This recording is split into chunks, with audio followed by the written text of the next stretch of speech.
Halo guys, kali ini aku mau bahas sesuatu hal yang menarik. Tapi sebelum mulai, jangan lupa klik dulu tombol subscribe-nya guys. Tanpa berlama-lama, langsung aja ke videonya. Let's go. Bung Karno sudah meninggalkan PDIP. Kita telah sama-sama melihat Partai Demokrasi Indonesia Perjuangan dengan perjalanannya yang panjang mampu mempertahankan eksistensinya di jagat perpolitikan Indonesia. Kita juga pasti sama-sama tahu bahwa sebuah partai politik rentan untuk jatuh karena orientasi partai politik adalah membangun kesepakatan secara politis melalui kesamaan visi, misi, dan perjuangan. Konflik kepentingan adalah makanan sehari-hari yang harus mampu diatasi dan diselesaikan. Dan khusus bagi PDI Perjuangan, senjata yang selama ini terbukti ampuh untuk mengatasi setiap konflik itu adalah kemampuan Megawati sebagai anak biologi Soekarno, tokoh penting di negeri ini, untuk menggunakan nama besar bapaknya sebagai pendulum yang mampu menghipnotis dan menenangkan semua kadernya. Entah para kader itu begitu hormat pada Pak Karno atau mereka cuma takut walat. Kepatuhan ini tampak jelas dengan kedudukan Megawati sebagai ketua umum yang nyaris tidak mungkin tergantikan. Setidaknya itu yang tampak. Meskipun kalau mau ditelaah lebih dalam lagi, barangkali justru Megawati itu memang sengaja diposisikan sedemikian rupa oleh tokoh-tokoh senior PDIP yang memang perlu melindungi manuver-manuver mereka dengan sebuah figur yang sakral dan sulit dibantah. Dan diam-diam sebenarnya merekalah para mastermind yang mengendalikan partai, atau setidak-tidaknya di bawah tanah mengendalikan partai. Megawati memang tepat menduduki posisi simbol karena dia adalah anak biologi Soekarno. Lebih dari itu ya tidak ada. Hal ini dibuktikan dari elektabilitasnya ketika maju mencalonkan diri sebagai presiden berpasangan dengan Prabowo Subianto pada Pilpres pertama tahun 2004, setelah sempat menjabat sebagai presiden karena Presiden Abdurrahman Wahid dilengsarkan di tengah jalan. Pada Pilpres pertama sepanjang sejarah pemilihan kepala negara di Indonesia itu, Mega tidak terpilih. Rakyat lebih memberikan kepercayaannya kepada Susilo Bambang Yudhoyono dari militer ketimbang Megawati yang jelas-jelas anak Presiden Soekarno itu. Padahal kala itu MK juga sudah berbaik hati dengan menurunkan syarat status akademis calon presiden dari sarjana ke level lulusan SMA buat memberi jalan bagi Megawati. Tapi nyatanya Megawati juga tidak bisa menang Pilpres.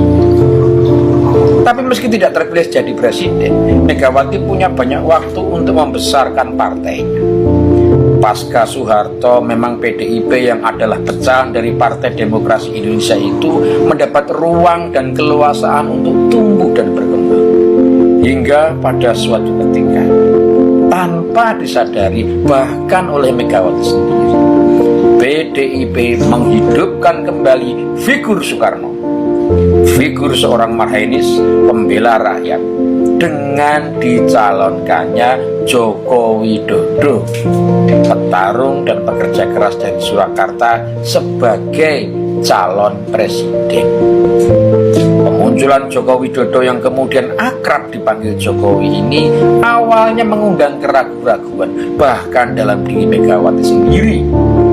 Tidak sedikit orang yang mencibir dan merendahkan Jokowi yang secara performance dianggap tidak metropolis dan deso. Tapi memang bukan seorang marhainis sejati kalau penampilannya keren dan dandy. Seorang marhainis memang seharusnya merepresentasikan figur yang merakyat dan humanis. Harus diingat, masa-masa muda Soekarno dulu juga kecil dan gak meyakinkan. Tapi apa artilah sebuah penampilan tanpa prestasi dan kemampuan yang tinggi? Maka seiring berjalannya waktu, Jokowi membuktikan kerja keras dan perjuangannya, dan figur Soekarno benar-benar hidup kembali dalam dirinya. Bahkan kalau menurut saya pribadi, Jokowi telah melampaui Soekarno. Dan ini memang sudah selayaknya. Penerus pasti harus lebih hebat dari pendahulunya. Kalau cuma sama atau bahkan kurang, ya terus di mana lebihnya? Prestasi dan kebesaran Jokowi tentu saja ikut menyumbang kebesaran dan kredibilitas partai yang mendukungnya. Selain juga memberi porsi yang lebih besar bagi kader partai untuk ikut bergabung di Istana Negara, menjadi menteri dan jabatan strategis lainnya. Dan sudah pasti Megawati sang ketua umum dan simbol kebesaran Partai Demokrasi Indonesia Perjuangan ikut menikmati semua itu. Tentu saja dengan caranya yang khas, memamerkan perannya sebagai pengusung Jokowi. Pak Jokowi itu ya gitu loh, kalau nggak ada PDIP kasihan deh. Tapi ada satu hal yang barangkali dilupakan oleh Megawati dan sebagian besar petinggi PDIP. Marhaeni sejati adalah orang yang berjiwa merdeka. Marhaeni tidak akan tunduk oleh kekuasaan yang menindasnya. Marhaeni hanya tunduk kepada rakyat. Apapun yang harus dilakukan untuk rakyat harus dijalani, meski untuk itu harus menentang tekanan partainya sendiri. Ya, saya sangat yakin jiwa itu juga adalah jiwa yang dimiliki Soekarno, yang dengan lantang berani menyatakan kemerdekaan Indonesia meski belum sepenuhnya kita terbebas dari pihak asing yang menguasai kita. Kalau Soekarno memproklamasikan kedaulatan Indonesia, maka Jokowi memproklamasikan kedaulatan pemimpin dari campur tangan dan tekanan partainya. Presiden sudah seharusnya bukan menjadi petugas partai, tapi pemimpin seluruh rakyat Indonesia. Meski tidak eksplisit, tapi Megawati dan PDIP mengusir Jokowi dan menganggapnya sebagai pengkhianat. Jokowi pergi meninggalkan partai tanpa sekalipun menyatakan pengunduran dirinya. Jokowi pergi karena tidak lagi dikehendaki. Jokowi pergi meninggalkan PDI Perjuangan. Pemimpin yang merepresentasikan sosok Soekarno itu pergi meninggalkan partai yang selama ini sangat mengagung-agungkan nama besar sang proklamator itu. Megawati adalah anak Soekarno yang punya andil menghidupkan spirit bapaknya melalui Jokowi, lalu mematikannya kembali spirit itu hanya karena keangkuhan egonya. Dua figur Marhainis itu telah membuktikan keteguhan sikapnya sebagai orang yang merdeka, sebagai orang yang tetap berpihak pada rakyatnya. Soekarno disingkirkan oleh Orde Baru dan Jokowi disingkirkan oleh Orde Lama yang seharusnya mendukung dan membesarkan orang-orang seperti dirinya. Bung Karno telah pergi meninggalkan partai yang bertahun-tahun mengagungkan namanya. Tapi setidaknya di atas sana dia bisa berbangga. Seorang penerus terbaiknya telah mampu mewujudkan sebagian mimpi dan cita-cita yang bahkan tidak sanggup diwujudkan oleh anaknya. Semoga bermanfaat. Rahayu. Jumpa lagi dengan DJ Anak Jenderal. Kali ini saya akan bercerita tentang berdirinya PDIP yang sebentar lagi kayaknya bakalan nyungsep ini ya. Lahirnya Partai Demokrasi Indonesia Perjuangan diawali dengan berdirinya Partai Demokrasi Indonesia. PDI sendiri didirikan pada tahun 1973. Berdirinya PDI merupakan gabungan dari 5 partai yang ada di Indonesia pada saat itu. Di antaranya Partai Nasional Indonesia yang didirikan oleh Bung Karno pada tahun 1927. Jadi PNI ini bergabung dengan 4 partai lainnya untuk mendirikan PDI. Selain PNI ada Partai Murba, Partai Musyawarah Rakyat Banyak. Ada juga IPKI, Ikatan Pendukung Kemerdekaan Indonesia. Nah, kenapa PDI sering disebut orang sebagai Partai Kristen? Karena di dalam PDI ada 2 partai yang bergabung, Partai Katolik dan Parkindo, Partai Kristen Indonesia. Dan kenapa banyak orang meneriakkan PDI itu sebagai Partai PKI? Karena di dalamnya ada Partai IPKI tadi itu ya. Padahal kepanjangannya beda, IPKI, Ikatan pendukung kemerdekaan Indonesia. Nah, kelima partai ini bersepakat untuk melebur menjadi satu. Kemudian mereka membentuk Partai Demokrasi Indonesia. Kenapa mereka melebur? Karena mereka harus kuat. Mereka harus bersatu. Untuk melawan siapa? Melawan Golkar yang saat itu mendominasi Indonesia sebagai partai yang besar. Ketika PDI berdiri, disepakati Bapak Suryadi menjadi ketua umumnya. Nah, partai PDI ini ternyata walaupun merupakan peleburan dari 5 partai, tetap saja tidak bisa mengalahkan suara Golkar pada saat itu. Sehingga pada tahun 1987, Pak Suryadi ini mengajak Ibu Megawati untuk bergabung. Karena di dalamnya ada partai ayahandanya, partai PNI itu, ya. Jadi Bu Mega itu direkrut untuk masuk ke PDI.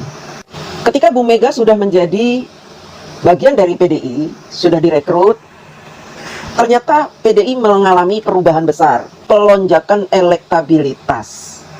Tapi tetap saja, walaupun sudah melonjak pemilihnya, tetap saja PDI tidak bisa mengalahkan Golkar, ya, tetap melempem. Tujuan Suryadi mengajak Ibu Mega salah satunya agar pengagum Bapak Soekarno dapat terakomodir di partai PDI. Ya, hanya saja Bu Mega ini memang sejak muda punya bakat merebut, menendang. Ya begitulah kira-kira ya, berbuat makar itu punya bakat sejak dulu. Pada saat PDI mendapatkan suara banyak di pemilu, Bu Mega merasa gara-gara ada gue nih PDI jadi tinggi elektabilitasnya. Nah, pada saat itulah muncul keinginan Ibu Megawati untuk merebut kekuasaan dari Bapak Suryadi. Caranya gimana? Pendukung-pendukung Ibu Megawati yang ada di seluruh Indonesia berkumpul di Bali, mendeklarasikan Ibu Mega sebagai Ketua Umum PDI. Jadi pada saat itu ada dualisme kepemimpinan. Ada Ibu Mega, ada Bapak Suryadi. Nah, bingung nih. Orang PDI bingung nih. Sementara pemerintah pada saat itu tidak mengakui kepemimpinan Ibu Mega. Karena Ibu Mega ini merebutnya dengan cara tadi itu. Tidak sehat merebutnya. Yang diakui hanya Bapak Suryadi. Nah, sejak saat itulah terjadi yang namanya kekisruhan di tubuh PDI. Pendukung Ibu Mega menginginkan Ibu Mega menjadi ketua. Pendukung Pak Suryadi menginginkan Pak Suryadi tetap menjadi ketua. Mereka gontok-gontokan, rebut-rebutan kekuasaan. Sampai akhirnya terjadi kerusuhan di gedung yang didirikan oleh Ibu Megawati itu ya, yang kita sebut sebagai kerusuhan Kuda Tuli itu ya, 27 Juli.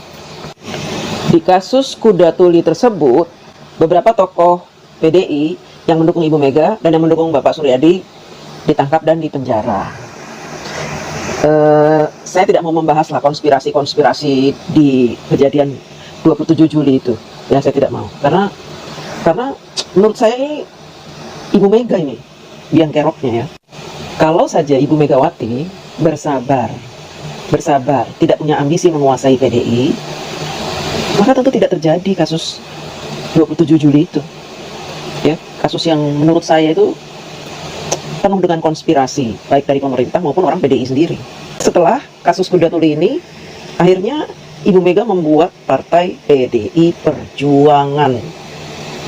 Coba pikirkan, kira-kira partai PDI Perjuangan ini layak nggak dimiliki oleh Ibu Megawati? Padahal berdirinya PDIP ini karena dia melakukan kudeta terhadap PDI yang saat itu dipimpin oleh Bapak Suryadi. Teman-teman sekarang sudah ada gambaran kan? Siapa Ibu Mega itu? Bahkan Gus Dur berkata, siapakah tokoh yang bertanggung jawab atas lengsernya Gus Dur? Megawati dan Amin Rais. Dan sekarang Ibu Mega dan Amin Rais bersatu kan? Mendukung siapa? Mendukung Pramono Anung dan Rano Karno. Bahkan gabung lagi satu lagi, Anies Baswedan.